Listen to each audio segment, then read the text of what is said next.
Bonjour, bonjour mesdames, messieurs, chers collègues, chers participants. Je vous remercie de votre présence à ce que je pense être l'une des séances les plus intéressantes de la conférence Lawyering for Change. Pas de pression. Donc, je voudrais introduire cette plénière avec une question ouverte. Est-ce qu'un avocat, un juriste, un professionnel du droit dans le sens large, peut-il être un acteur de changement? Peut-on penser à apporter du changement social via le droit? Et si la réponse est positive, comment on peut faire ça?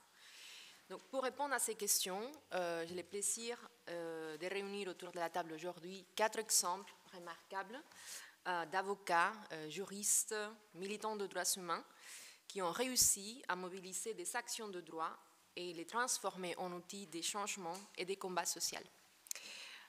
Pour partager leurs expériences de terrain, nous accueillons ce matin parmi nous Maître François Godbout, responsable des programmes à l'Union panafricaine des avocats, Madame Sandra Cossard, directrice générale de l'association Sherpa, Monsieur Nicolas Ferrand, responsable du pôle contentieux à l'Observatoire international des prisons, et Madame Siem Bensedrine, ancienne présidente de IVD, présidente de l'association Mémoire et Citoyenneté en Tunisie. Je vais commencer par François avec une question. François, quelles sont pour vous les stratégies clés de la campagne menée par l'Union africaine des avocats, donc votre organisation, pour la dépénalisation des délits mineurs en Afrique qui ont permis sa réussite?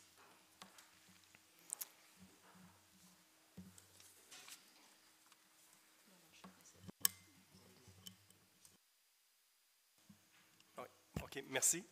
C'est vraiment un honneur d'être le premier intervenant de la meilleure des sessions de la conférence que présentée. Donc, merci pour cet honneur. Oui, je vais discuter de la campagne. Je vais discuter aussi de la Cour africaine, mais aussi de l'écosystème légal un peu en Afrique.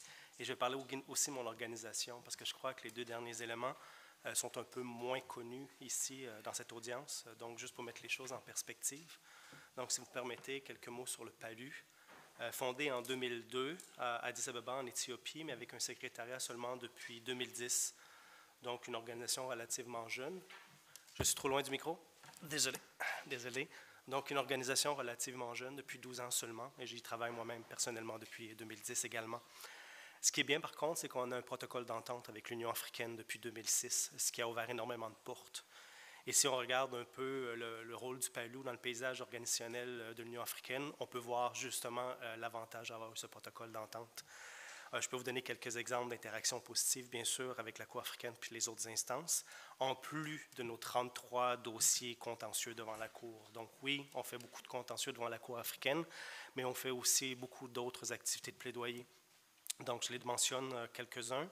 On a préparé le projet de protocole sur l'extension de la compétence de la Cour africaine pour inclure dans sa juridiction des compétences pénales internationales.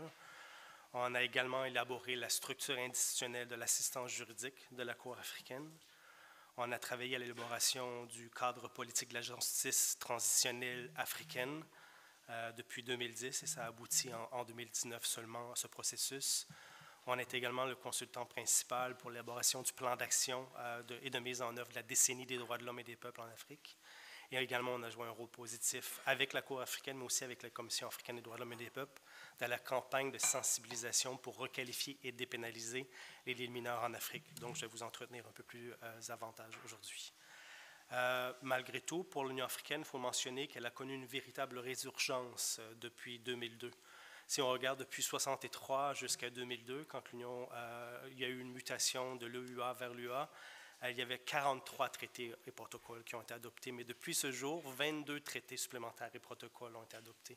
Donc, expansionnellement, on peut remarquer qu'il y a une résurgence au niveau du corpus qui est proposé par l'Union africaine. Et 15 de ces traités et protocoles traitent spécifiquement de démocratie, de bonne gouvernance, des droits de l'homme et des peuples et de lutte contre l'impunité.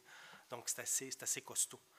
C'est évidemment énorme, mais il faut assurer aussi une plus grande coordination entre les différents organes et les institutions qui ont des mandats dans ces matières pour s'assurer qu'il y a un échange de flux d'informations, des dialogues et des synergies qui s'établissent.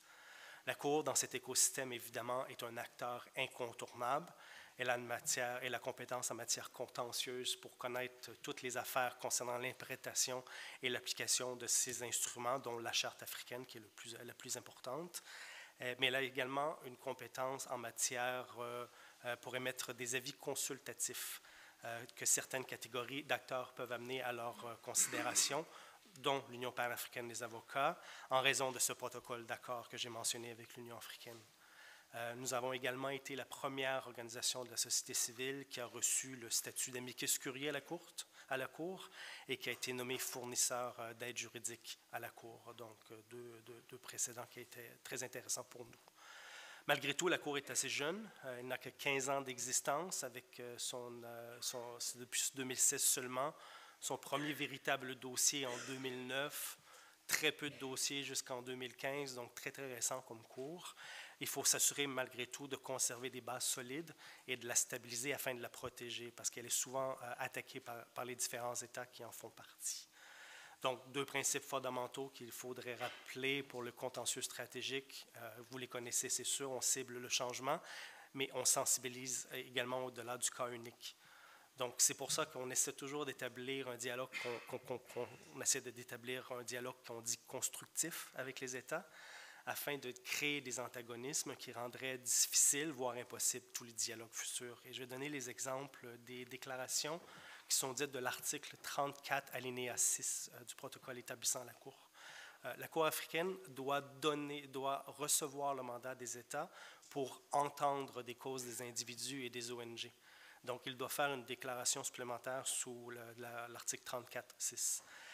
Mais si les ONG et les individus ne choisissent pas de façon sélective les différents dossiers qu'ils y amènent, ça a créé une réaction de la part des États. Et 4 des États qui avaient fait cette déclaration l'ont depuis enlevé. Le Rwanda, tout d'abord, parce qu'il y avait des dossiers qui étaient du génocide. Et c'est quelque chose qui n'était pas possible pour eux. La Côte d'Ivoire et le Bénin, pour des dossiers électoraux, ils essayaient de limiter les rôles des oppositions dans le processus démocratique et ça ne fonctionnait pas pour eux. Et la Tanzanie, qui a connu une croissance exponentielle du nombre de dossiers, touchant tous l'essence même de son système judiciaire, l'accès à la justice et les principes d'un procès équitable. Donc, ces 4 États ont rescindé leur déclaration 34.6, ce qui limite les opportunités qui existent avec la Cour africaine. Donc, il faut rester conscient de cette dynamique qui existe. La difficulté principale avec la Cour africaine, c'est la mise en œuvre, qui est toujours primordiale, bien sûr, et à cet égard, c'est une question qui demeure tant juridique que politique. Les décisions ne doivent pas être évidemment mises en œuvre par elles-mêmes, les États ont un rôle à jouer, mais ils le font rarement, surtout en Afrique, s'il n'y a pas un plaidoyer proactif de la part des justiciables, de leurs avocats et des ONG. Et Palou est vraiment dans une situation qui est ambivalente à ce sujet, puisqu'on est tellement en direct attaque contre les États avec les 33 contentieux que j'ai mentionnés. C'est difficile d'avoir ce dialogue, mais on aspire toujours à l'obtenir, puisque l'ensemble des dossiers que nous avons gagnés à la Cour africaine, aucun n'a été mis en œuvre. Donc, c'est vraiment une décision qui est difficile pour nous. Il faut évidemment regarder dans un contexte plus large qui sont les acteurs qui sont impliqués dans ces dynamiques. Il faut regarder qui travaille à des problématiques qui sont similaires et c'est dans cette optique qu'il est important d'établir des réseaux, des partenariats et des coalitions.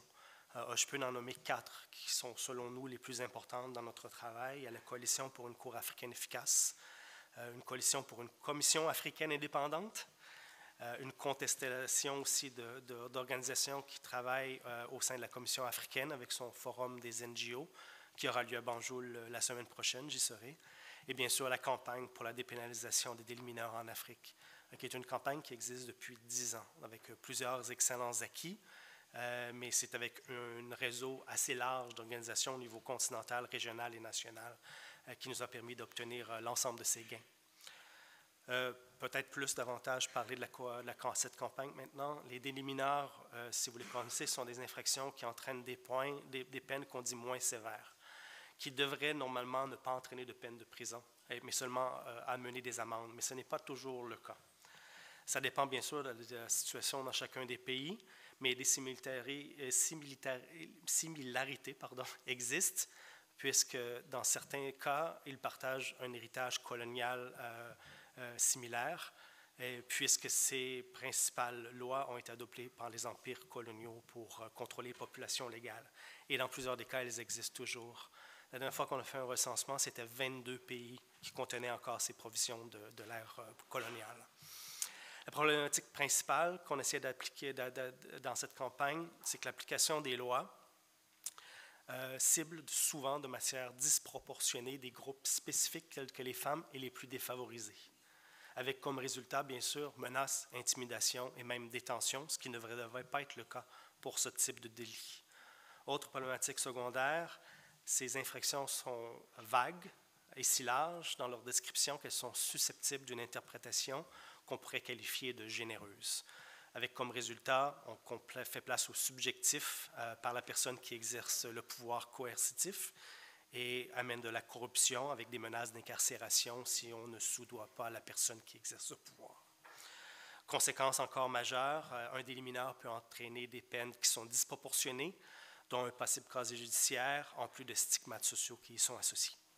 Pour ces diverses raisons, la campagne de plaidoyer a adopté deux objectifs principaux, la requalification des infractions pour les amener à devenir des infractions administratives ou non passibles d'arrestation, ou en infractions dans lesquelles la détention provisoire n'est pas applicable, ou une peine privative de liberté ne peut être prononcée en cas de culpabilité. Et la dépénalisation, qu'on cherche le retrait complet de la législation d'un acte ayant une qualification pénale ou des pénalités qui y sont associées. Ces principes, qui ont été adoptés par la Commission africaine des droits de l'homme et des peuples, dans sa déclaration de principe sur le sujet, a servi de base à la requête d'avis consultatif que nous avons soumis au nom de la coalition à la Cour africaine en 2018, puisqu'elle portait sur une question juridique relative à la charte ou à tout autre instrument pertinent des droits de l'homme. Une telle demande d'avis consultatif peut être déposée, mais je vais aller un peu dans le plus clair ici possible, une organisation africaine reconnue par l'Union africaine. Donc, la Cour a défini le terme « organisation » qui inclut les ONG.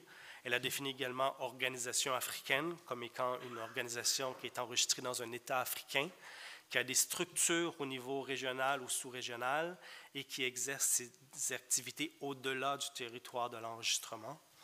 Elle a également reconnu que la reconnaissance des ONG par l'UA se fait par la Commission de l'Union africaine qui octroie le titre de statut d'observateur ou signe un protocole d'entente, ce que j'ai mentionné que nous avons depuis 2006, ce qui nous a permis de soumettre cette requête puisque nous rencontrions toutes ces conditions. Toutefois, ça faisait polémique à l'époque puisque nous interpréterions, et les organisations en Afrique, que ça rendait aussi possible pour ceux qui bénéficiaient du statut d'observateur à la Commission africaine. Ils sont près de 500 organisations qui ont ce statut, mais la Cour africaine, je crois, prétextant peut-être un nombre trop élevé de dossiers potentiels qui seraient amenés devant la Cour, a restreint ce pouvoir à seulement un certain nombre d'organisations. Dans l'avis que nous avons formulé, on a demandé si certaines lois et règlements contrevenaient aux droits protégés par la Charte, bien sûr, et la question principale, dans notre avis, à trancher était si les États partis à la Charte, qui est un traité qui est universel en Afrique, presque quasi universel, parce que seulement le Soudan du Sud et le Maroc, l'État le plus nouveau et l'État qui a été réadmis à l'Union africaine n'ont pas encore ratifié la Charte, donc quasi universel, si ça crée des obligations positives pour les États d'abroger ou de modifier leurs lois et règlements. Sur le vagabondage, plus précisément, puisque c'est lui que nous avions trouvé qui était le droit d'héritage colonial qui était le plus diversifié en termes de juridiction sur le continent. Donc, les droits protégés par la Charte, bien sûr, la Charte des droits de l'enfant et également le protocole relatif aux droits des femmes. Donc, c'est principalement ces trois instruments juridiques que nous avons. Et on a demandé à la Cour quelles étaient ses obligations. J'ai demandé, je vous ai mentionné que c'était assez restrictif sur qui pouvait faire une telle requête, mais ce qu'on a réussi à contourner, c'est que ces limitations ne sont pas mises ou exercées pour les amis de la Cour, les amis sécuriers, ce qui a permis à 7 organisations de soumettre des observations à la Cour, ce qui amplifiait énormément le raisonnement qu'on pouvait soumettre. Et 2 États seulement, le Burkina Faso et le Kenya, ont soumis des observations écrites, dans les 2 cas en support de notre demande. Dans son avis de décembre 2020, la Cour nous a donné raison sur tous les éléments et elle a effectivement confirmé que les États africains ont une obligation positive d'abroger et de modifier ces lois et règlements et qu'ils doivent s'engager à respecter et à mettre en œuvre l'avis de la Cour, ce qui n'est malheureusement pas vraiment le cas. Et ça explique un peu l'importance d'un plaidoyer plus large, parce qu'en travaillant avec d'autres acteurs, on est capable de sensibiliser les États à l'importance de mettre en œuvre cet avis. C'est sûr qu'avec l'article 30 du protocole relatif à la Cour, il faut se rappeler que ces avis sont davantage persuasifs qu'imposables. J'ai mentionné les difficultés que nous avons à faire respecter les décisions que nous avons obtenues dans notre contentieux avec la Cour. C'est encore plus difficile avec les avis que nous demandons également, puisqu'ils ne sont que persuasifs. Il faut donc davantage de diffusion et de divulgation de l'avis lui-même et des enjeux au cœur de la campagne et d'établir encore une fois et se baser sur les partenariats que j'ai mentionnés.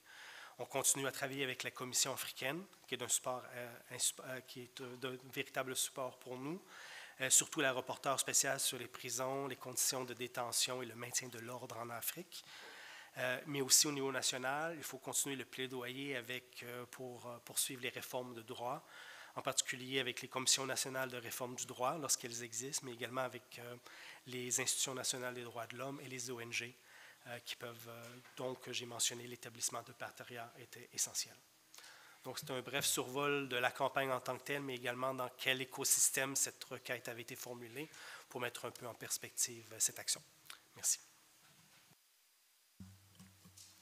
Merci François pour cette présentation à la fois de la campagne et de la Cour africaine. J'espère qu'au moment de la prise des paroles, des questions des collègues pourront davantage se renseigner plus sur son fonctionnement. Sandra, donc en quelles conditions doivent être réunies pour gagner des combats auprès des acteurs économiques, des entreprises, pour des violations des droits humains et quels sont les défis selon l'expérience des Sherpas?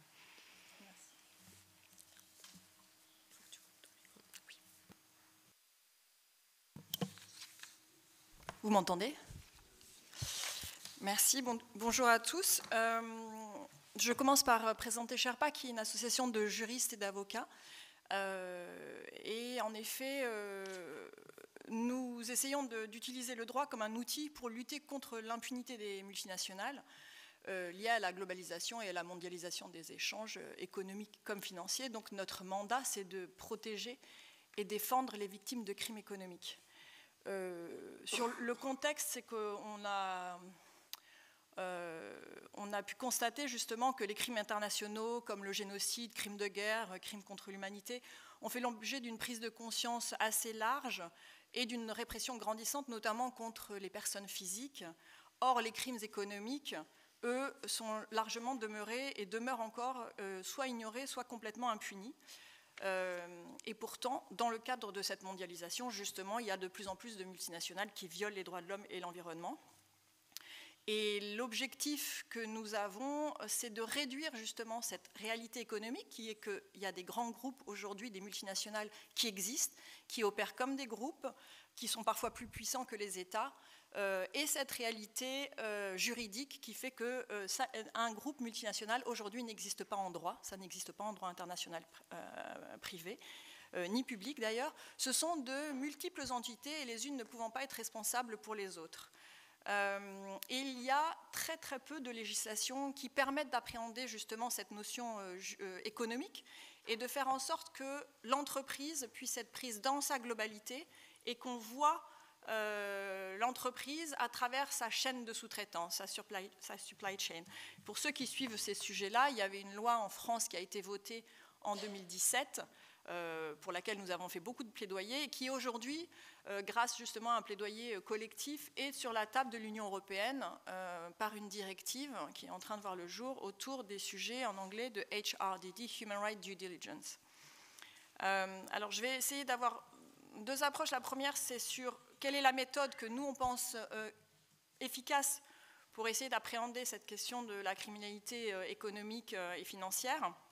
Et deuxièmement, c'est sur des exemples concrets et ce qui nous semble important d'avoir une vigilance sur certains sujets pour essayer de pallier cette criminalité économique. Donc sur la méthode, d'essayer de dénoncer les failles du droit et de fournir un cadre juridique. Ce matin, il y avait une des questions, justement, vers la fin du panel, qui disait, mais si vous faites que du lawyering, si vous faites que du contentieux, comment changer le cadre juridique? Et ça, c'est vraiment l'objectif que nous avons, puisque nous avons 4 axes de travail, et les 4 doivent être interconnectés, sinon ça ne fonctionne pas.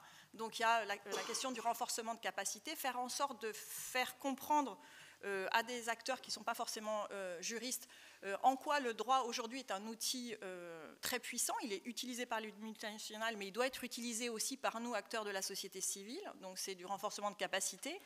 Ensuite, ce que nous appelons, nous, laboratoire de droit, parce qu'aujourd'hui, le droit, il est fait par et pour, justement, les investisseurs et les multinationales, notamment par la question du lobbying, on y reviendra.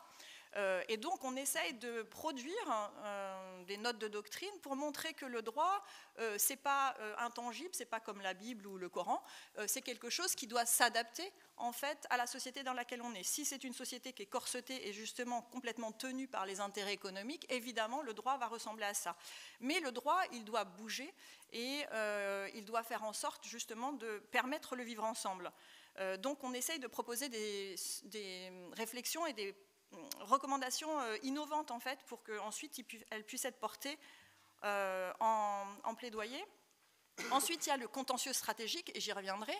Et ensuite, il y a en effet ce plaidoyer. Donc pour nous, le plaidoyer, il est nourri par ces 3 autres axes.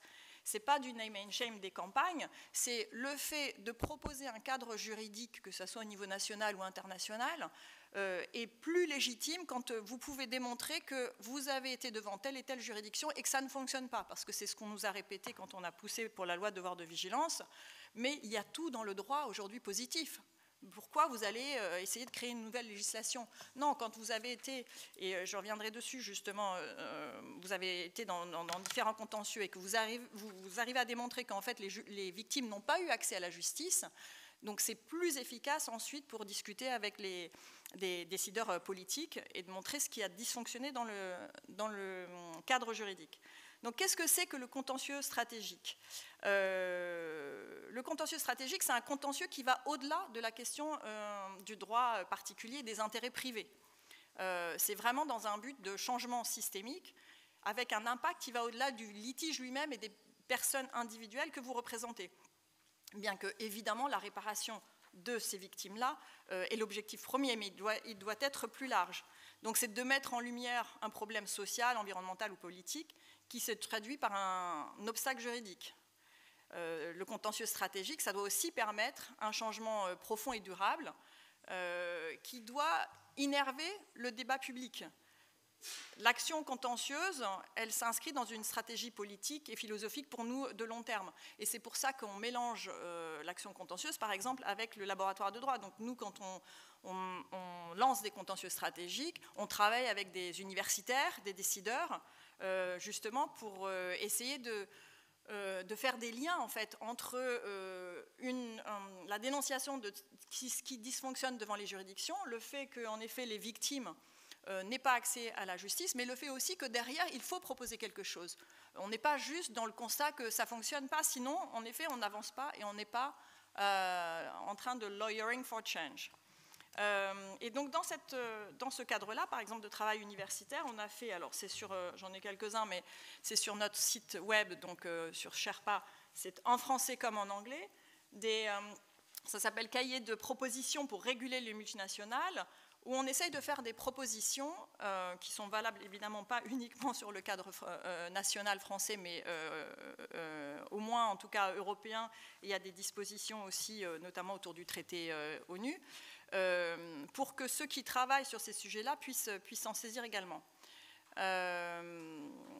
Donc ça, c'était comment vous travaillez avec des universitaires et vous allez du méta vers le concret, et inversement, vous partez d'un cas concret. Donc c'est quand même, je vais venir maintenant sur des cas concrets, ce sont des victimes qui nous saisissent et qu'on doit défendre, et comment d'un cas concret, on essaye d'en faire un contentieux stratégique.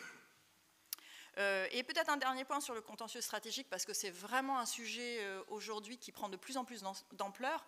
Pour nous, le contentieux stratégique, il ne doit pas avoir de but lucratif, il doit être désintéressé. Donc ça veut dire qu'il poursuit l'intérêt des victimes et la défense des droits humains. Et c'est pour ça qu'aujourd'hui, de plus en plus, on le voit en tout cas au niveau de l'Union européenne, des différents États membres, comme aussi aux États-Unis, qu'il y a un démarchage qui est tué par de plus en plus de cabinets d'avocats, et ici on est quand même justement dans ce cadre-là, qui cherchent à se positionner justement sur ce sujet assez porteur de la responsabilité des entreprises. Et ce démarchage, il nous semble problématique en fait, parce que outre qu'il n'est pas forcément en phase avec leurs obligations déontologiques, pour nous, il est contradictoire avec justement cette notion de contentieux stratégique qui doit reposer sur le besoin des communautés. C'est une tendance qu'on voit se structurer, et on pense que justement le fait que ces cabinets se positionnent là-dessus et vont finalement chercher des organisations de la société civile en presque les influençant, mais les convainquant de prendre et de déposer des plaintes ou des assignations pour pouvoir être, eux, reconnus comme spécialistes, experts de ces sujets-là, c'est problématique et c'est même dangereux parce que ça peut être propice aussi à l'instrumentalisation de mécénat aux fins de recherche de profit.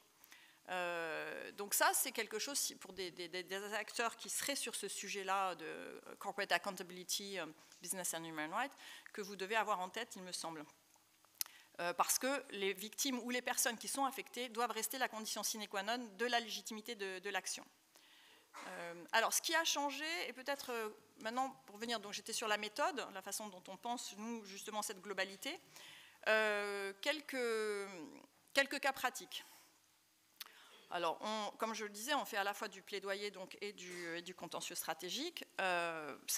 Parmi les contentieux stratégiques, on a, par exemple, il y a une dizaine d'années, essayé d'appréhender, parce qu'on n'avait pas de législation, et notamment, il n'y avait pas encore la loi de devoir de vigilance, la responsabilité d'un acteur, en l'occurrence Auchan, qui est une chaîne de retailers, qui était, pour nous, enfin, dont on avait trouvé des étiquettes dans le building au Bangladesh, le Rana Plaza, qui s'était effondré, qui avait fait 1200 morts en 2013. Là, on était sur la question de la publicité mensongère. Ça veut dire que cette procédure est toujours en cours. Et là, alors je rappelle aussi, je n'ai pas encore entendu ça, le temps judiciaire n'est pas le temps des victimes, évidemment. Donc on n'est pas là uniquement en effet pour essayer de remédier à des cas très précis, mais de justement poser un cadre systémique. Donc là, essayer de prendre et d'appréhender la responsabilité de cet acteur-là qui, à travers sa chaîne de sous-traitance, on n'est même pas sur des filiales, on est vraiment sur des sous-traitants à l'autre bout de la chaîne, c'était assez innovant et on l'a fait par le biais de la publicité mensongère. Un autre cas, on a par exemple un procès contre Vinci, qui est une entreprise du bâtiment, BTP, qui aide à la construction de l'infrastructure pour la Coupe du Monde au Qatar. Nous avons en 2015 et 2018, déjà à l'époque, déposé une plainte contre Vinci, notamment pour travail forcé, et de tout ce que vous entendez aujourd'hui à 2 mois de la Coupe du Monde, justement d'utiliser des travailleurs migrants dans leur chaîne de sous-traitance et dans leurs filiales pour participer à la construction des bâtiments. Ça, c'est un autre type de contentieux qu'on avait. L'idée, c'est de faire la lumière justement sur des conditions de travail et de lutter contre l'esclavage moderne. C'était aussi à l'époque utilisé par nous dans notre plaidoyer devant le Parlement français, quand on poussait pour la loi devoir de vigilance. Donc on utilisait nos cas contentieux, et aujourd'hui, ce sont des cas qui sont utilisés aussi devant le Parlement européen, dans notre plaidoyer pour la directive sur le devoir de diligence. Ça permet surtout de réconcilier justement cette séparation entre réalité économique et réalité juridique, et de sanctionner soit l'esclavage moderne, soit le blanchiment d'images ou le fairwashing. Un autre exemple, nous avons un contentieux contre Lafarge, qui est une entreprise de ciment qui opérait en Syrie au moment où ISIS, Daesh, avait pris possession d'une certaine région. Et donc là, l'idée, c'était de démontrer aussi que l'entreprise et sa filiale pouvaient être complices de crimes contre l'humanité et de financement de terrorisme. Ça, toutes ces affaires dont je parle sont toujours en cours et pendantes devant les juridictions françaises. On a eu une décision très récente de la Cour de cassation française sur Lafarge qui a indiqué, et c'était vraiment une victoire, que justement une entreprise, donc personne morale, peut aujourd'hui être poursuivie pour complicité de crimes contre l'humanité. C'est la première affaire dans le monde sur ce fondement-là. Et c'est le parallèle que je faisais dans mon introduction, où aujourd'hui, les grands crimes étaient plutôt contre les personnes physiques, et aujourd'hui, on voit qu'il y a un mouvement justement de criminalisation des personnes morales, et c'est ce pourquoi on essaye de travailler. Et si j'ai quelques minutes, je voulais... donc ça, c'était des exemples de contentieux qu'on pousse aussi en plaidoyer, je disais, et inversement des sujets de plaidoyer qu'on va décliner en contentieux. 3 sujets très rapides. La question du secret des affaires.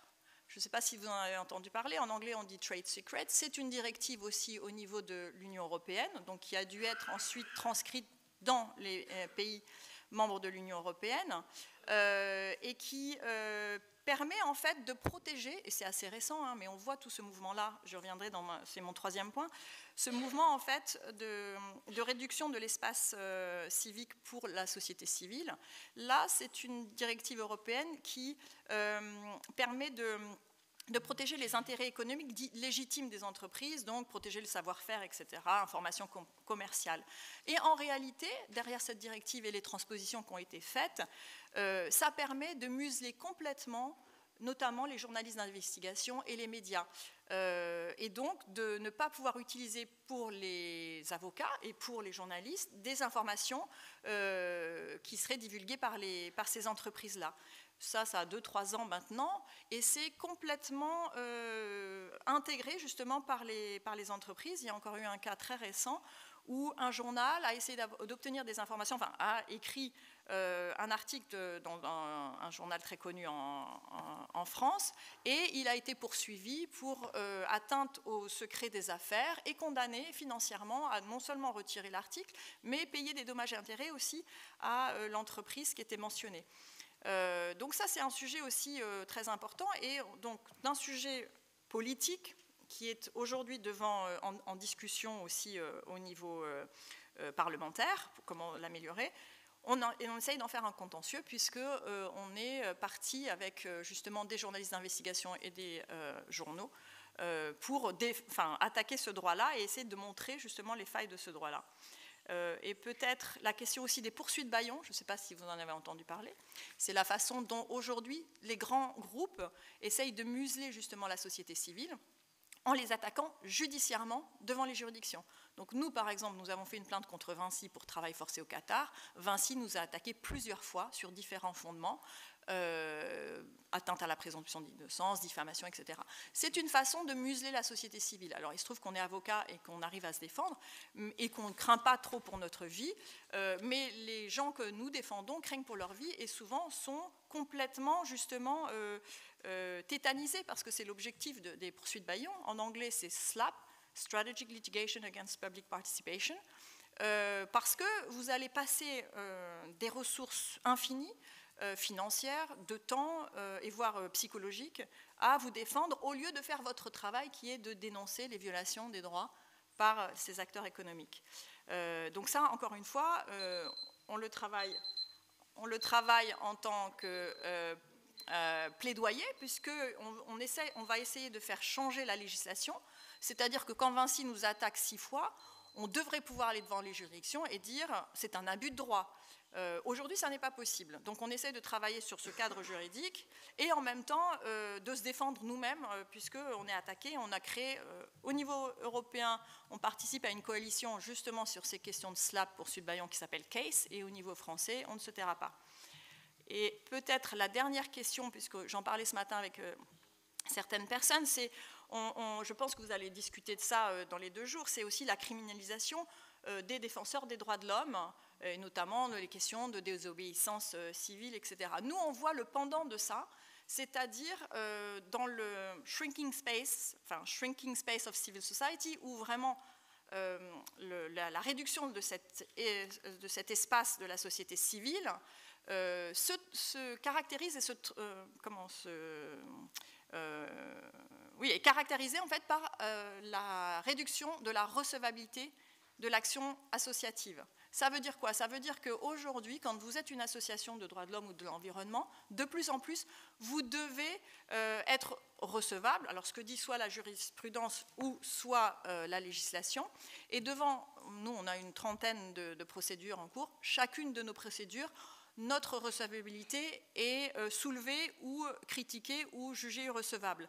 Donc on le voit qu'au niveau de la jurisprudence, les magistrats sont de plus en plus frileux, et au niveau de la législation aussi, depuis quelques années, en fait, on met des barrières dans les roues des associations pour ne pas, justement, qu'elles se constituent et qu'elles défendent les victimes, les communautés de victimes et les droits humains. Donc c'est un double mouvement qu'on voit, à la fois de criminaliser des personnes individuelles et en même temps de ne pas donner la possibilité aux organisations de les défendre, vous voyez?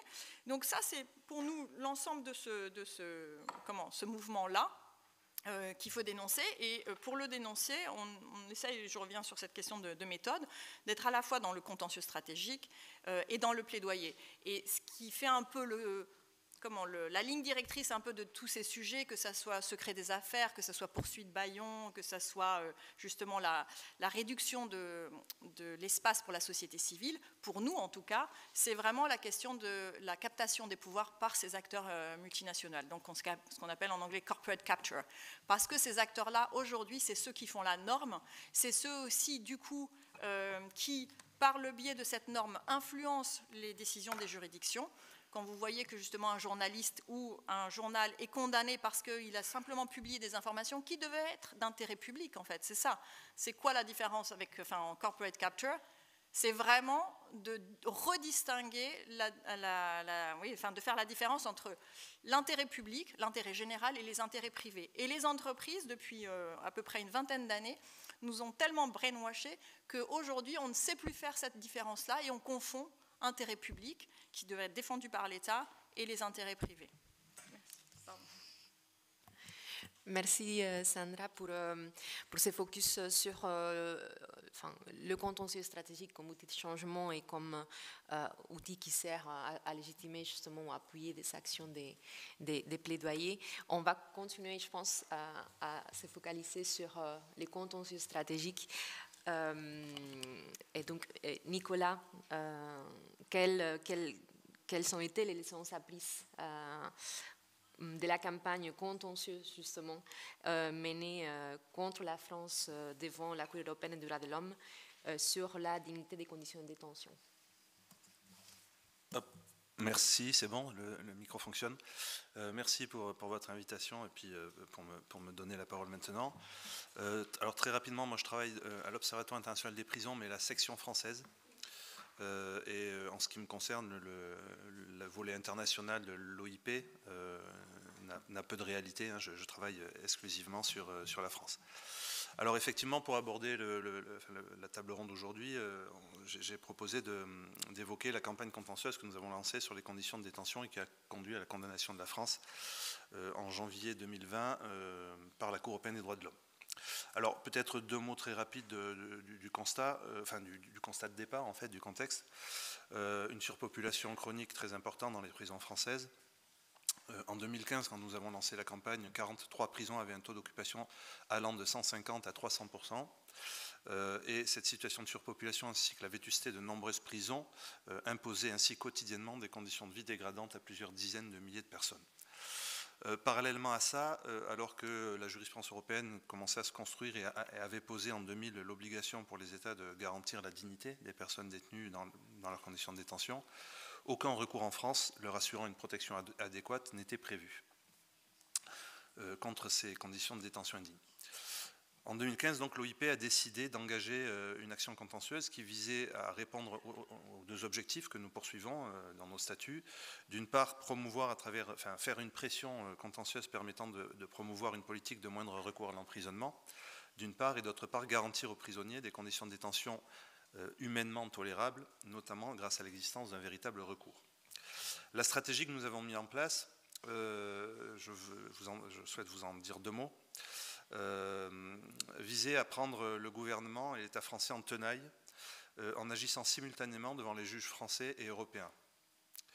Du côté des juges européens, l'OIP a aidé une quarantaine de personnes détenues dans 6 établissements pénitentiaires à dénoncer leurs conditions de détention devant la Cour, en ayant pour objectif immédiat que la Cour condamne l'État français pour la situation de ces prisons, en rappelant que l'enfermement est soumis à des contraintes juridiques non négociables, notamment celle de la dignité humaine. Une difficulté se posait à nous dans cette histoire, c'est que pour saisir la Cour européenne des droits de l'homme, il faut d'abord avoir épuisé les voies de recours internes. Or, la plupart du temps, qu'est-ce qui se passe quand un détenu fait un recours contre des mauvaises conditions de détention? L'administration le change de cellule quelques heures avant que le juge statue, le juge considère qu'il n'y a plus de problème, et en fait, il n'y a jamais de litige susceptible, de rejet susceptible de monter jusqu'à la Cour européenne des droits de l'homme. Nous avons donc décidé de proposer aux personnes détenues de saisir la Cour sans passer par les voies de recours internes, ce qui nous imposait de démontrer, c'est possible de façon exceptionnelle, mais à condition de démontrer que les voies juridiques internes sont ineffectives. Et là, je passe sur le second volet de la requête, c'est-à-dire que parallèlement au recours individuel porté devant la Cour européenne des droits de l'homme, l'OIP, en tant qu'organisation, décidait d'engager des recours dans l'intérêt collectif des détenus, des personnes détenues dans les établissements qui étaient concernés par les requérants individuels, pour demander à l'État français d'apporter des améliorations substantielles aux conditions de détention, et en sachant que, en anticipant le plafond de verre auquel on allait se heurter, c'est-à-dire qu'un certain nombre d'améliorations ont été apportées par les juridictions administratives internes, mais des améliorations cosmétiques, importantes pour les personnes détenues à l'intérieur, mais qui ne changeaient fondamentalement pas la réalité des conditions de détention. Et donc ces procédures internes nous ont permis, au fil de l'eau, de continuer à argumenter devant Strasbourg le bien fondé de la démarche des requérants individuels, qui était de saisir la Cour directement en disant regardez, l'OIP a fait des recours dans la prison où je suis, ça n'a quasiment pas changé, on ne peut pas donc moi me reprocher de ne pas avoir fait ces recours inutiles. Le dernier aspect de la stratégie était évidemment d'associer le plus possible toute une série d'autres acteurs à ces différentes procédures, organismes internationaux, organismes de contrôle, organisations d'avocats, magistrats, etc., notamment par le biais de tierces interventions devant la Cour. Donc, au mois de janvier 2020, la Cour rend une décision de condamnation. Elle constate l'indignité des conditions de détention dans les établissements visés par la requête, mais plus largement dans la quasi-totalité du parc carcéral français, et demande à l'administration, au gouvernement, de prendre des mesures, notamment visant à la résorption, je cite, définitive de la surpopulation carcérale. La Cour conclut aussi à la violation du droit à un recours effectif et demande à l'État français de mettre en place ce recours manquant. Dès le prononcé de l'arrêt JMB, de nouvelles actions contentieuses qui avaient été anticipées avant le prononcé de l'arrêt ont été immédiatement engagées devant les juges administratifs français et constitutionnels. En 2020, la Cour de cassation opère un revirement de jurisprudence spectaculaire en affirmant pour la première fois que des conditions indignes de détention peuvent justifier une mise en liberté. Quelques semaines plus tard, le Conseil constitutionnel ordonne aux législateurs d'agir, conduisant au vote d'une loi, le 8 avril 2021, qui crée une nouvelle voie de recours devant le juge judiciaire. L'OIP est aujourd'hui engagée dans des actions de sensibilisation à l'utilisation de ce recours auprès des magistrats et des avocats, sans pour autant se mettre dans une position d'adhésion et de promotion aveugle du recours, puisque nous avons maintes fois dénoncé les limites importantes du recours judiciaire nouvellement créé, et nous travaillons actuellement désormais à documenter ces limites. Très récemment, sur le volet des procédures administratives, l'OIP a d'ailleurs ressaisi la Cour européenne des droits de l'homme en attaquant frontalement la jurisprudence des juges administratifs français et en défendant devant la Cour que depuis l'arrêt JMB contre France, rien ne s'était produit. Au-delà des actions contentieuses, il nous a paru important de faire de l'arrêt JMB contre France un élément de plaidoyer fondamental, à la fois pour l'association, mais aussi pour les réseaux d'organisations avec lesquels on travaillait. Nous avons notamment constitué un groupe que nous appelons de suivi de l'exécution de l'arrêt, regroupant des organisations d'avocats et de magistrats, afin d'affirmer la légitimité de la société civile à se prononcer sur ce que doit faire le gouvernement pour exécuter l'arrêt, et contrer évidemment les réponses qui nous paraissent problématiques, et notamment l'annonce de construction de prisons. D'autres institutions se sont saisies de cet arrêt, et très récemment, 15 sénateurs ont déposé une proposition de loi visant à mettre fin à la surpopulation carcérale en proposant l'instauration d'un mécanisme de régulation carcérale contraignant et en ouvrant plus largement une réflexion autour de la nécessité d'une politique de déflation carcérale. Alors, s'il est indéniable que l'arrêt n'a pas conduit à l'éradication de la surpopulation, ni même encore à l'institution d'un recours véritablement effectif contre de telles conditions de détention, cette décision a été et demeure néanmoins une ressource importante au service d'une multitude d'acteurs pour promouvoir le changement. Alors, deuxième temps de mon intervention, si je suis dans les clous au niveau du temps, j'avais envie d'aborder avec vous les 4 ou 5 brèves réflexions qui ont trait aux stratégies judiciaires conduites par l'OIP et qui se sont manifestées dans la campagne que je viens d'évoquer rapidement. Pas du tout pour vous proposer un mode d'emploi général du contentieux stratégique, mais plutôt simplement pour témoigner de l'approche qui est celle de l'OIP dans le contexte très particulier français, des institutions françaises, de la justice française et de la question carcérale française. Le premier point, c'est une évidence qui a été déjà dite à plusieurs reprises. Une décision de justice, même émanante de la Cour européenne des droits de l'homme, ne peut pas aboutir à des changements à la fois réels et profonds. Souvent, elle ne constitue au mieux qu'un levier qui, pour conduire à certains résultats, doit s'articuler avec d'autres moyens d'action, mobilisation de terrain, plaidoyer politique, stratégie médiatique, etc. La victoire judiciaire, si elle intervient, ne constitue dans ce cadre qu'une étape ou un événement dans une mobilisation qui la dépasse généralement. Deuxièmement, l'action contentieuse est aussi pensée à l'OIP comme un moyen de communiquer politiquement et comme un instrument de mobilisation des différents acteurs concernés par la question visée par le contentieux engagé. Autrement dit, l'action contentieuse doit aider à créer et rendre visibles des rapports de force politiques.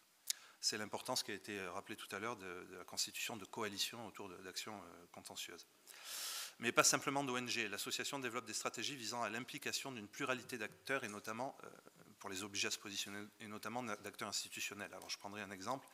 Dans les contentieux sur les conditions de détention, quand nous avons engagé les recours devant les juridictions internes, nous nous sommes systématiquement appuyés sur des recommandations du contrôleur général des lieux de privation de liberté, qui est une autorité administrative indépendante, qui avait pu visiter les établissements qu'on attaquait. Et dans les rapports de visite, le contrôleur relève un certain nombre de choses, mais fait aussi des recommandations. Et une partie de notre travail, de notre stratégie, a été de demander devant la justice à ce que ces recommandations, qui n'ont pas de valeur contraignante quand elles sont juste émises par l'autorité de contrôle, le deviennent à travers un processus de reformulation juridique, en fait, ou juridictionnelle. Mais évidemment, quand un juge demande à l'administration d'agir en mettant en œuvre des choses qui ont été recommandées par une autorité de contrôle, non seulement cette autorité de contrôle, elle est parfois appelée par le juge carrément à intervenir dans la procédure alors qu'elle n'y est pour rien initialement. Mais en plus, évidemment, si ces recommandations ne sont pas suivies, c'est une voie de plus pour dénoncer éventuellement le mauvais sens pris par la jurisprudence.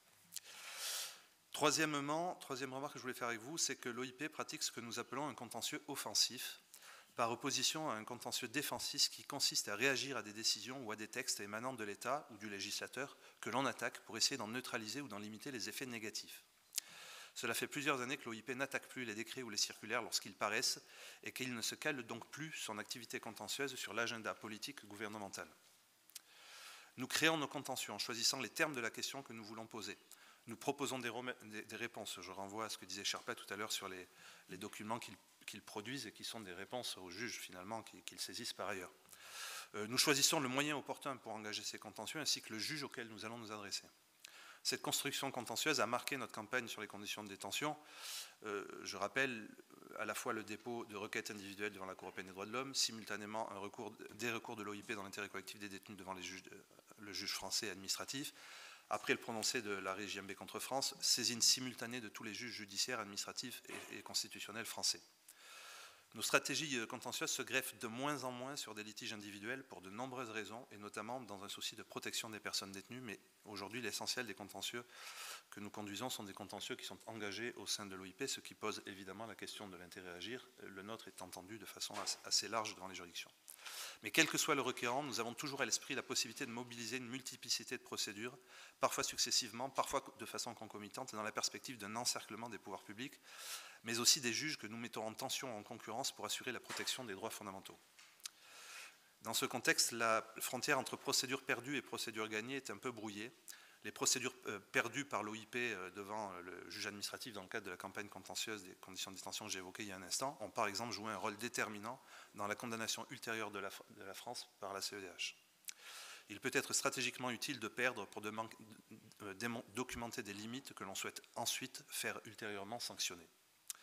En définitive, l'appréciation des apports positifs ou négatifs d'une décision obtenue doit être envisagée dans le cadre de l'engrenage contentieux que cette décision contribue à faire fonctionner à un moment donné, c'est-à-dire en recherchant toujours les pistes potentialités arguments qu'elle peut offrir, même si elle était négative pour des actions futures.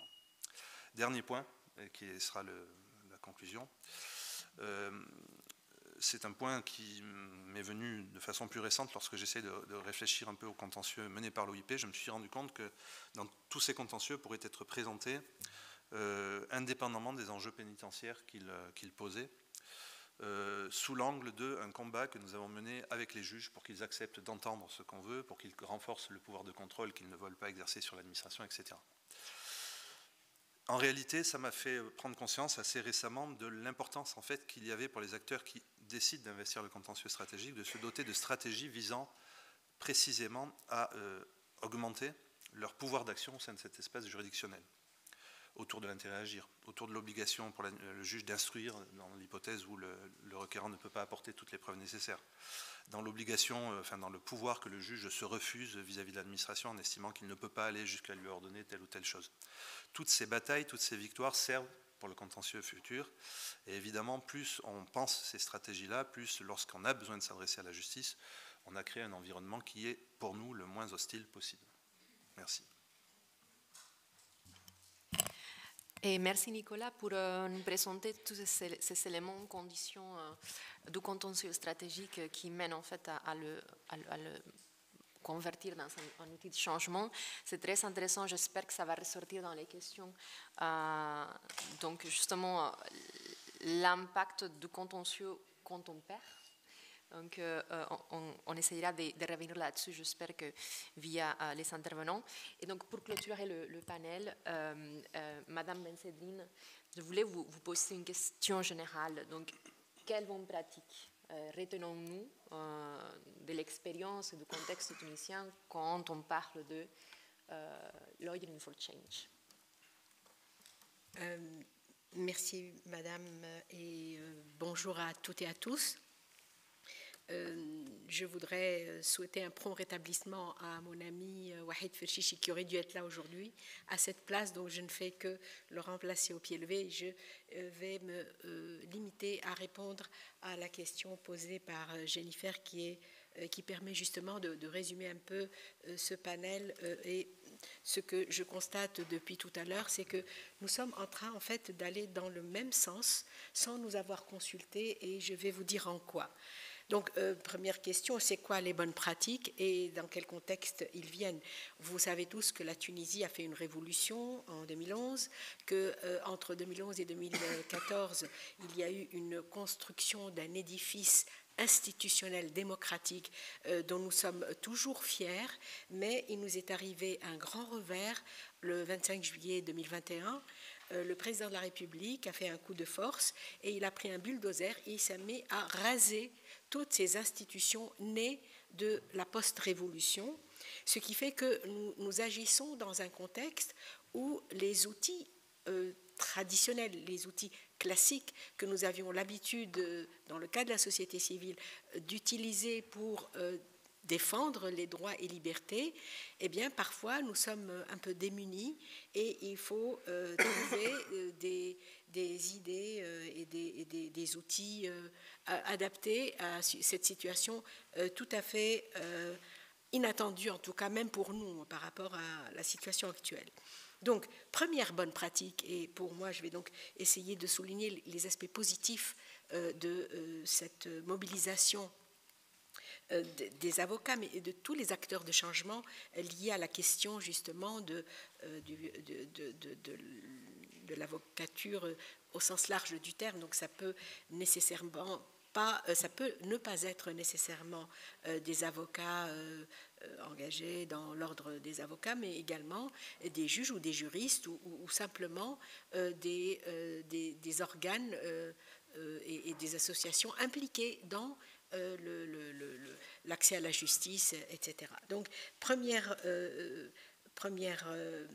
acte de bonne pratique que je voudrais relever aujourd'hui, et on revient vers Monsieur François tout à l'heure, c'est qu'un avocat, suite à ce décret 117 qui a mis sens dessus-dessous l'ordre institutionnel fait par le président, donc c'est une ordonnance où le président suspend le Parlement, il dissout le Conseil supérieur de la magistrature, il dissout l'organe de supervision indépendante de supervision des élections, il gèle l'organe de lutte contre la corruption, etc. Enfin, il y a tout l'édifice institutionnel né de la Révolution, il prend son bulldozer, il efface tout. Et donc, il y a un avocat qui a pris l'initiative de déposer un recours auprès de la Cour africaine des droits de l'homme et des peuples. Et le 22 septembre dernier, la Cour rend justice à cet avocat, mais en fait à tous les Tunisiens, en considérant que l'État tunisien a violé l'article 1 de la Charte des droits des peuples. Bon, je ne vais pas entrer dans les détails de l'arrêt, mais si vous êtes intéressé, je peux le lire, bien entendu. Et cet événement est extrêmement important pour nous parce que, en fait, c'était le seul outil à l'échelle internationale qui va rendre justice aux Tunisiens à qui on a enlevé d'un trait de plume tout l'édifice qu'ils ont construit dans un débat partagé de toutes les structures organisées ou pas organisées. Donc, nous sommes très fiers que cette Cour a rendu justice et a ordonné à l'État tunisien de restaurer l'ordre républicain, l'ordre démocratique, et il lui donne un délai pour le faire. Bien entendu, branle-bas de compas, ça ne plaît pas beaucoup. De quoi il se mêle nous sommes membres de cette Cour. Et il dit de quoi il se mêle. Nous avons, non seulement nous sommes membres, mais nous avons ratifié les instruments qui autorisent les particuliers, les privés, à saisir la Cour, ce qui est nouveau quand même, ce n'est pas donné à tout le monde. Et maintenant, oui, et maintenant, on n'en veut pas. Même comportement pour la commission de Venise qui intervient sur un point spécifique, c'est la loi réorganisant l'ISI, l'instance, dissolvant l'ISI et organisant une autre ISI nominée par le président.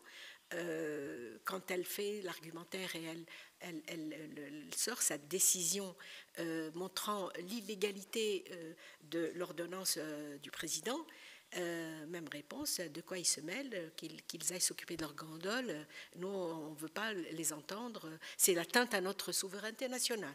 Parce que notre souveraineté nationale, c'est en fait la souveraineté de notre président et sa bonne volonté. Donc là, on s'aperçoit qu'on a un outil du droit international africain, qui est utilisé pour la première fois dans un sens pour restaurer le droit des citoyens, et c'est un acquis mené par des gens de la société civile, un avocat qui est impliqué bien sûr dans le mouvement des droits humains. L'autre point que je souhaite soulever en termes de bonne pratique, c'est que vous savez qu'en Tunisie on a eu une justice transitionnelle qui a duré 4 ans. Et c'est une institution qui s'appelle l'Instance Vérité Dignité qui a conduit ce mandat de justice transitionnelle. Il y a 2 produits principaux, mais il y en a d'autres, bien sûr, produits de cette expérience. Un des produits, bien sûr, il y a d'abord les recommandations, qui sont des réformes pour empêcher que de nouvelles victimes soient créées au nom de l'État. Comment réformer les institutions d'État pour que le droit et les libertés soient préservées. Et surtout, il y a eu des actes d'accusation transférés à des cours spécialisés en justice transitionnelle qui sont en train aujourd'hui d'examiner les plaintes. En fait, ce n'est pas des plaintes, c'est les actes d'accusation enrôlés par l'IVD auprès de la Cour. Et je ne sais pas si vous le savez, mais l'IVD a le rôle de procureur, donc c'est elle qui instruit les dossiers et ça va directement au tribunal qui juge et qui siège sur ces questions-là. Et une chose qui était importante que je souhaitais soulever, c'est le litige stratégique que nous avons utilisé justement comme outil. Et en quoi ça consistait à notre niveau, ces litiges stratégiques. Vous savez que les tribunaux n'acceptent pas de dossiers où les preuves tangibles du crime commis ne sont pas produites. Et donc, il fallait trouver des preuves pour toutes les violations qui relèvent du passé, de 60 ans pratiquement de production de victimes en Tunisie durant la dictature, les 2 dictatures qui ont précédé la Révolution. Et donc, on avait, on va dire, pour un axe de violation, un palier de violation, on va dire les années 55, 60, 1900, on avait beaucoup de plaintes, mais on n'avait pas assez de preuves pour tous les cas qu'on devait examiner. Et donc, pour introduire une plainte, on devait choisir le cas où on avait le maximum de preuves, où on pouvait justement être recevable, donc c'est la question de cette recevabilité, mais ce qu'on utilisait justement, c'est l'outil du litige stratégique, c'est-à-dire on utilisait les 50 autres pour lesquels nous n'avons pas assez de preuves, on les utilise comme preuve en disant, voilà, il s'est passé, et c'est tel auteur de violation qui est responsable et comment sa responsabilité est établie, mais en plus de cela, ce même auteur, il n'a pas violé le droit d'une personne que nous sommes en train de vous présenter, il a violé les droits de 50 personnes, et voilà les récits des 50 personnes. Donc leur plainte, elle n'est pas présentée comme une plainte, mais elle est présentée comme un élément de preuve supplémentaire pour montrer que cet auteur de violation, eh bien, on l'a bien attrapé là. Et donc, ce litige stratégique, on l'a utilisé comme un outil pour lutter contre l'impunité, parce que ces gens qui organisent les violations durant des décennies, eh bien, ils savent comment échapper de la passoire, hein. Ils savent comment sortir des filets des éléments de preuve de la justice, mais là, on avait les moyens de les attraper. Donc, c'est un aspect que nous avons relevé pour cet outil d'utilité stratégique. Le deuxième élément très important pour nous, c'est que le moment des procédures publiques devant ces tribunaux de justice transitionnelle, c'est la parole de la victime à qui on donne un espace, et c'est des heures et des jours où des témoignages sont produits devant la Cour, et c'est en fait une manière également de revisiter le récit officiel de la mémoire collective. Donc c'est un acte de mémoire qui est en train de se mettre au jour par rapport à cette question-là.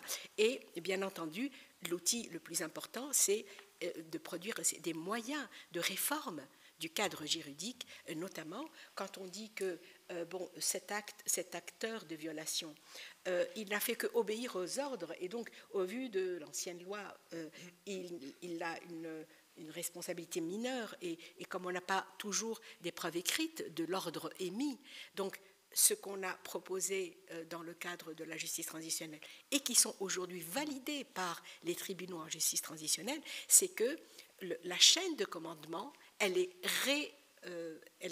remise en ordre et nous remontons très, très haut, bien sûr en établissant les preuves, hein, c'est pas juste la parole de la victime, la parole de la victime, elle est là pour étayer cet élément, et donc nous reconstruisons la chaîne et surtout nous montrons que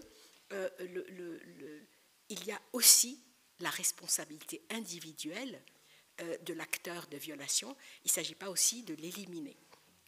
Et là, je voudrais enchaîner sur un aspect où on a aussi des revers, mais qui sont aussi, comme vous le disiez, des moments de revisiter les outils juridiques et de les faire évoluer. C'est que dernièrement, le bâtonnier, un des bâtonniers, donc il n'est pas seulement avocat, mais il a quand même marqué son mandat de défenseur des libertés, Maître Kileni, il est passé devant le tribunal militaire, parce que l'actuel président, il se méfie des tribunaux, donc il évacue tout vers le tribunal militaire, donc il est passé devant le tribunal militaire pour avoir fait quoi?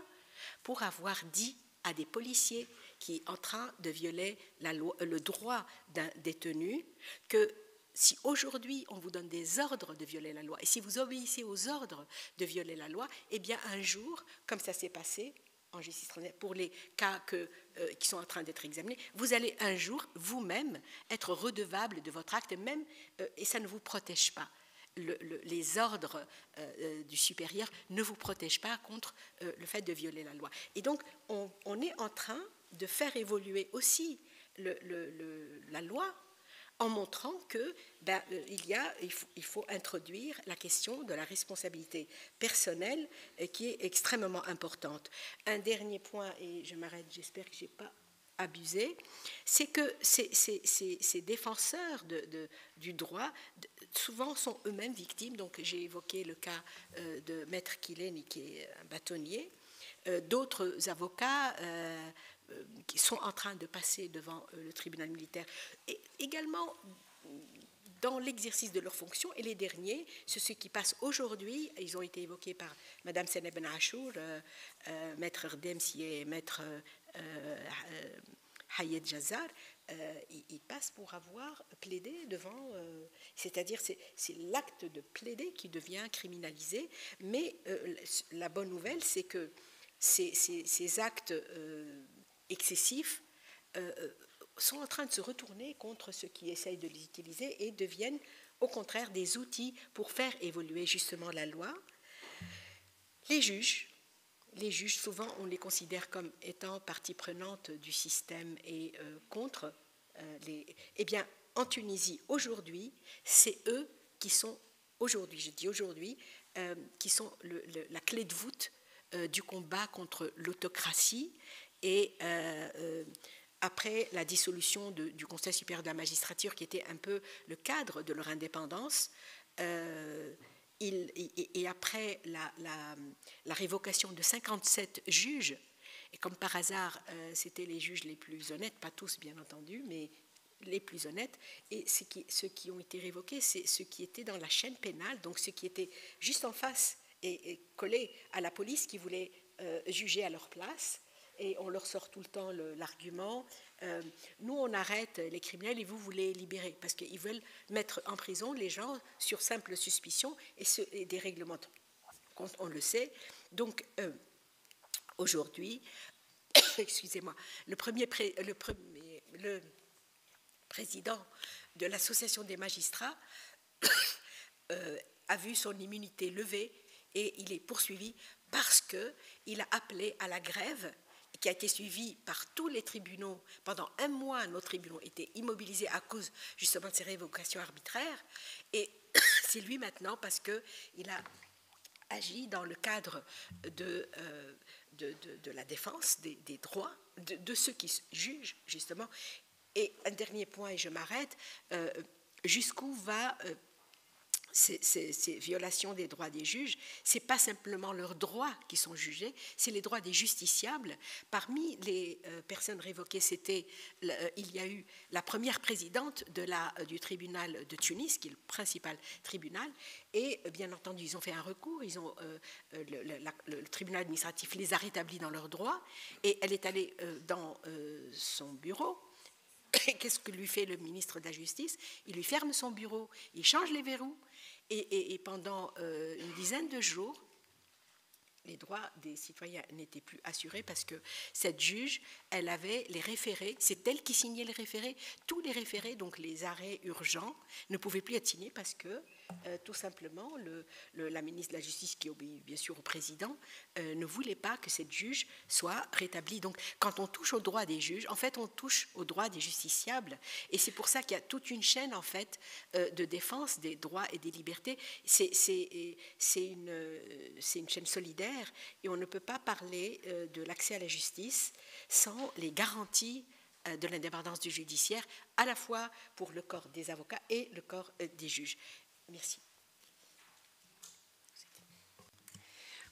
Merci beaucoup, Madame Bensandine, pour ces éléments de partage sur le contexte tunisien. Merci à tous les panélistes pour leurs interventions très intéressantes autour de la question Lawyering for Change. Je voudrais introduire les questions, peut-être avec une question de moi sur le contentieux stratégique. Donc, qu'est-ce que pourrait être conseillé d'après vos expériences aux participants ici présents qui souhaiteraient en fait utiliser les contentieux stratégiques dans leur pays, dans leur contexte? C'est quoi la chose indispensable à savoir, à connaître, à prendre en compte avant de se lancer avec un contentieux stratégique comme vous l'avez expérimenté? Et avant de répondre, peut-être, on va prendre les questions. Oui, il y a 1, 2, 3, 4. D'accord. Je pense qu'on va prendre ces 4 questions et on les prend toutes et puis voilà. Bonjour à toutes et à tous, Sybille Gillevé du barreau de Liège-Huy. Je voulais réagir et interroger Madame Cossard pour l'association Sherpa. Merci beaucoup pour tout ce que vous faites, évidemment, ça c'est la première réaction. Et la deuxième réaction, c'est par rapport à l'immoralité que représenterait le démarchage par des avocats d'associations pour le contentieux stratégique. Et j'aurais voulu peut-être mettre en débat quelques nuances à ce sujet-là. La première, c'est que si le particulier, donc votre propos était de dire qu'il faut partir des besoins de la communauté et d'un cas individuel, et de là on peut élaborer une stratégie collective, si je vous ai peut-être pas très bien comprise alors. Mais si le particulier ou le justiciable est en première ligne de l'intérêt individuel, bien souvent, c'est l'avocat qui est en première ligne de l'intérêt collectif quand, comme c'était évoqué par le représentant de l'OIP, quand on est face à des échecs qui se multiplient du point de vue judiciaire, et là, on est en mesure, l'avocat en première ligne, de révéler un obstacle structurel à l'accès à des droits fondamentaux. Et donc souvent, l'avocat est quand même en première ligne du problème structurel, en tout cas le premier observateur de ces problèmes structurels qui sont parfois très techniques. Et deuxièmement, l'avocat, confronté à ces problématiques structurelles, a souvent tenté plein de possibilités stratégiques sur le terme individuel et en vient de manière créative à développer un potentiel contentieux stratégique en se disant mais si on a essayé A, B, C, D, E, F, peut-être qu'il faudrait alors prendre l'arme la plus lourde qui est le contentieux stratégique et qui adresse la problématique structurelle. Et donc je me demandais de quelle manière on ne peut pas peut-être nuancer ce caractère un peu immoral du démarchage des avocats, dans la mesure où parfois eux-mêmes sont les mieux placés pour déterminer ce qui pourrait faire l'objet d'un contentieux stratégique, ont la créativité et les ressources nécessaires pour pouvoir le proposer aux associations, et parfois n'ont pas d'autre choix que de démarcher les associations, notamment quand les publics cibles ou visés sont incapables de porter leur voix. Je pense par exemple aux détenus. Par exemple ici à Bruxelles, on sait qu'on a des milliers de réfugiés qui sont dehors et qui ne peuvent pas nécessairement s'organiser pour porter leur contentieux stratégique sans que des avocats viennent réfléchir à des stratégies et démarcher aussi les associations. Et souvent, d'ailleurs, il y a quand même une collaboration entre certains avocats très engagés, les associations sur certaines problématiques. Voilà. Et pour ce qui est du fait que ça ne doit pas être lucratif pour l'avocat, moi j'ai quand même l'impression, parmi les avocats que je connais qui font du contentieux stratégique, que ça n'est jamais vraiment très lucratif. Voilà, c'était un peu ma question en débat. Merci. Merci pour la parole.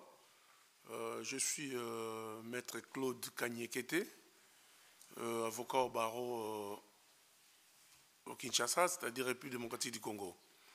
Alors ma question s'adresse à Sandra.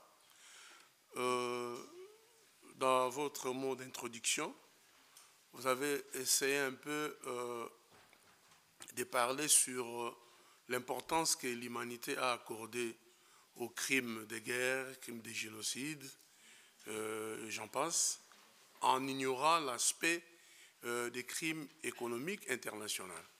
Et vous avez dit qu'entre autres, votre mission, c'est de protéger des victimes des crimes économiques. Alors, ma question est la suivante. Est-ce que votre association a déjà pensé à intervenir en République démocratique du Congo, où presque toutes les provinces, la population presque de toutes les provinces sont victimes des crimes économiques à grande échelle? Merci. Oui. Bonjour à vous et merci à tous de cette opportunité. Ma question va s'adresser encore à Sandra. Malheureusement, en 2012, en décembre 2012, vous vous êtes retiré d'un accord avec Areva sur les observatoires de la santé, accord que vous avez signé en 2009. Mais en vous retirant, vous avez laissé les observatoires de la santé, notamment au Niger, au Gabon, où intervenait Areva. Et vous avez fait ce contentieux avec aussi des ONG locales, qui étaient dans un processus, mais vous vous êtes retiré tout en laissant cet instrument-là à Areva, Orano, qui a continué à œuvrer avec toujours ce même observatoire de santé dans les communautés. Mais nous, en tant que ROTAB, nous ne sommes jamais engagés dans l'observatoire de santé, même quand vous étiez là. On s'était réduit à un rôle d'observatoire. Parce que, bon, sans vous cacher, on ne croyait pas à l'engagement à ce moment même de Areva. On se disait que ça va être de la com, ça va être de la poudre aux yeux. Mais que vous avez vous-même constaté après et vous vous êtes retiré. Sans pour autant vous dire que vous avez laissé cet instrument et ces acteurs engagés dans un processus. Qu'est-ce qui s'est réellement passé et qu'est-ce qui n'a pas vraiment fonctionné? Merci à vous. Oui. Il faut éteindre le micro, je pense. C'est bon. Merci. Moi, je n'ai pas de questions, mais j'aimerais partager avec vous deux exemples pratiques du changement de comportement et d'attitude des officiers de police judiciaire et les magistrats grâce à la mobilisation des avocats. Vous savez, en Tunisie, en 2016, il y a une loi qui a été votée pour garantir la présence d'un avocat dès les premières secondes de détention. Mais malheureusement, en Tunisie, cette loi est restée lettre morte parce qu'elle fait face aux réflexes des flics hérités de la dictature. Mais grâce à la mobilisation et l'intervention du pool d'avocats ASF et leur rapide mobilisation pour défendre les personnes placées en garde à vue, le comportement des OPJ dans les postes de police où nous sommes souvent présents a radicalement changé. On les entend même dire parfois, n'auditionnez pas la personne gardée à vue, les avocats d'ASF vont arriver au risque que cette personne soit relâchée pour vice de procédure. Un deuxième exemple rapidement du changement de comportement qu'on a observé concerne certains juges. Les avocats, de par leur plaidoirie, leur stratégie de défense se basant sur le droit international et national, ont éveillé les consciences de certains juges qui sont désormais sensibilisés à la situation de vulnérabilité de certains justiciables et font également référence au droit international et au droit national dans leur jugement. Voilà, c'était ça. Merci. Merci. Juste en tenant compte de temps, on va peut-être donner la parole à ces intervenants pour les réponses. Alors, peut-être très rapidement, je vous remercie pour la nuance. C'est vrai que j'ai tendance à être un peu caricaturale ou radicale parfois. Là, le propos sur justement la question du but lucratif du contentieux stratégique, il s'adressait essentiellement sur ces questions de business and human rights et entreprise et droits de l'homme. Je ne connais pas, et je pense que vous avez une très bonne définition aussi de ce que ça peut être dans d'autres domaines, donc je ne m'aventurerai pas sur les autres domaines et sur l'implication des avocats et leur façon de collaborer. Je redis justement, sur la question de la créativité, le fait que vous êtes en première ligne, ça c'est vrai, et c'est vrai aussi sur les questions d'entreprise et droits de l'homme, mais c'est la problématique, c'est-à-dire que ce n'est pas parce qu'on est expert du sujet qu'on a la légitimité, et notamment sur ces questions-là, de responsabilité des acteurs économiques. Vous avez, donc ces cabinets-là ont développé une expertise et du coup vont chercher ces associations pour leur dire, ben là vous devriez faire ça parce que du coup vous avez un acteur qui est moi, avocat, et que je vais pouvoir vous représenter. Et en même temps, il y a très peu d'avocats de ces cabinets-là qui n'ont pas de conflit d'intérêts, qui ne défendent pas par ailleurs des entreprises. Donc ça, c'était sur la question du démarchage. Sur la question de la RDC, oui, c'est un pays dans lequel nous sommes déjà allés. Nous avions fait une caravane juridique, donc, qui fait partie de nos renforcements de capacité. Et nous avons malheureusement suivi, malheureusement parce que c'est une entreprise pétrolière française qui est connue, c'est la deuxième pétrolière française, l'entreprise Perenco, dans notre radar depuis des années. Et ça revient à la question dont je parlais préalablement sur l'opacité en fait de ces acteurs économiques, justement, leur organisation, leur structure capitalistique qui fait que quand vous défendez des victimes, vous avez une difficulté immense à obtenir des preuves pour ensuite appréhender la responsabilité. Donc nous avons commencé cette procédure, ça faisait plus de 7-8 ans que nous essayions de traquer cette entreprise, Perenco, et nous avons été devant les juridictions il y a quelques mois pour les activités de Perenco en RDC, et nous continuons. Donc on a mis 2 ans simplement devant les juridictions françaises pour essayer d'obtenir que cette entreprise nous donne des informations pour ensuite aller au fond. Donc vous imaginez bien en fait. Et on a eu une décision de justice qui nous a donné une ordonnance qui nous autorise à utiliser un huissier pour aller chercher ces informations, et la société nous a simplement fermé la porte au nez alors qu'on avait une décision de justice. Donc on va utiliser d'autres moyens. Et on est en train de finaliser une procédure contre cette entreprise. Mais c'est vrai que c'est un combat très inégal. Et sur les observatoires de la santé, merci pour cette mention-là. Et on se connaît en effet depuis plus de 10 ans. C'est vrai, alors moi j'avais participé à la mise en place, pas à la décision de faire ça. Alors à l'époque, Sherpa considérait que c'était des accords très innovants. Parce qu'une fois encore, il n'y avait pas de cadre juridique qui permette de forcer Areva à mettre en place le respect justement de droit du travail ou de droit de la santé pour ces travailleurs. Et donc, en ayant un peu contraint l'entreprise à mettre en place des observatoires, on pensait que c'était innovant puisqu'on n'aurait pas pu aller devant les juridictions. Du coup, il y a eu la mise en place de cet observatoire au Gabon et au Niger pendant 3 ans, dont je me suis occupée d'ailleurs, avec quelques améliorations, mais on est d'accord à la marge. Et on a décidé de les dénoncer le jour où on a vraiment compris, mais on aurait dû le comprendre bien avant, et aujourd'hui la stratégie de Sherpa est radicalement différente, que justement c'est une instrumentalisation par les entreprises de certains acteurs de la société civile. Alors il y a eu certaines améliorations, est-ce qu'elles auraient pu avoir lieu sans ces accords-là ? Je ne sais pas, je pense qu'on a mis la pression. Mais aujourd'hui, en tout cas, nous, notre stratégie, c'est justement de ne jamais négocier avec les entreprises, de ne plus négocier avec les entreprises, de dénoncer systématiquement l'utilisation du droit mou, ou soft law, et de tout ce qui va avec, c'est-à-dire les principes directeurs de l'OCDE, les principes directeurs de l'ONU. Non pas que ce soit des cadres qui sont inadaptés, ils sont très bien, mais simplement, ils n'ont pas de contraintes, de mécanismes de contrainte. Donc on est en train de nous enfler depuis 20 ans. Les entreprises prennent l'espace en fait en offrant justement ce type de plateforme multipartite pour que chacun puisse évoquer ses problèmes autour de ces instances-là, et on finit par du droit mou. Et derrière, on ne peut pas condamner. Donc oui, je pense que c'était innovant, je pense que ça fait bouger un peu les lignes, mais je pense qu'on a été instrumentalisé. C'est pour ça qu'on en est sorti. On avait demandé aux acteurs sur place ce qu'ils voulaient faire et on pensait qu'ils devaient sortir. Les acteurs sur place ont voulu continuer en pensant qu'ils allaient peut-être récupérer quelques améliorations. Là, il s'agit aussi du pouvoir discrétionnaire des acteurs sur place. Mais on n'en est pas sorti complètement grandi. Le fait d'avoir essayé, mais c'était la logique à l'époque, ne pas être jusqu'au boutiste du judiciaire, mais vraiment d'essayer d'améliorer les conditions des travailleurs sur place, et c'était le seul moyen qui nous semblait être à l'époque offert. Merci Sandra. Merci. Merci.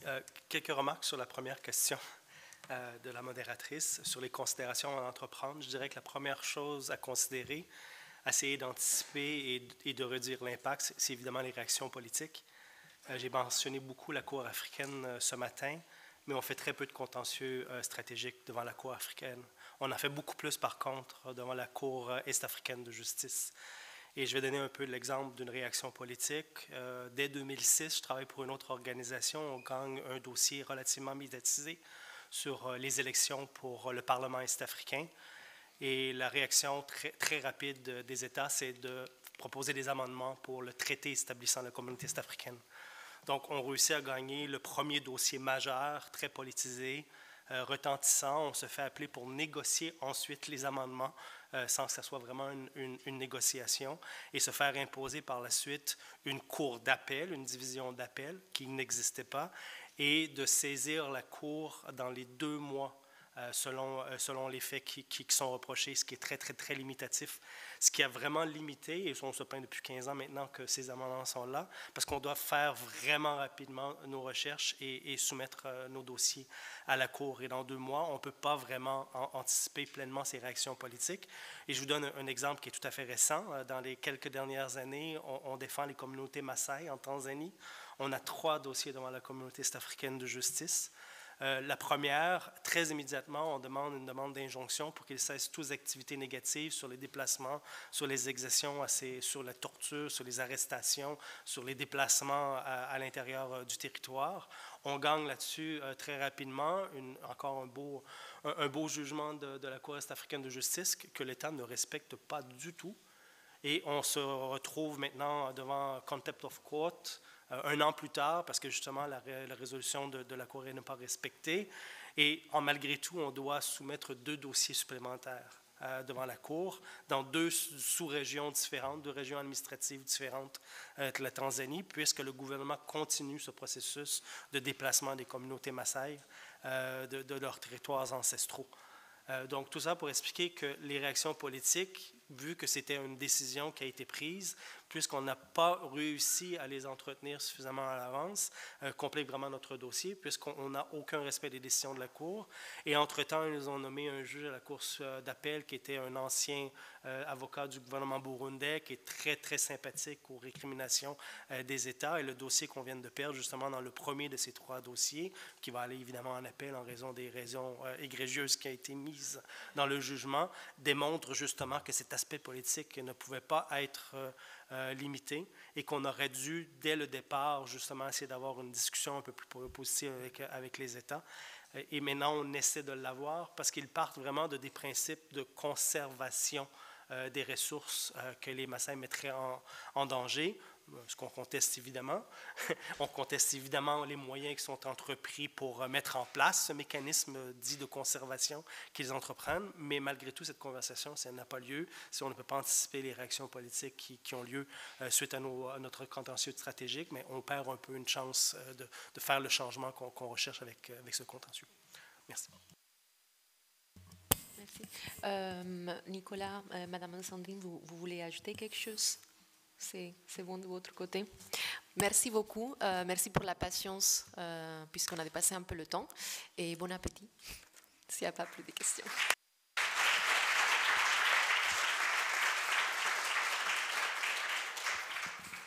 Et excusez-moi, information générale, on reprend les travaux à 14h pour le workshop. Merci.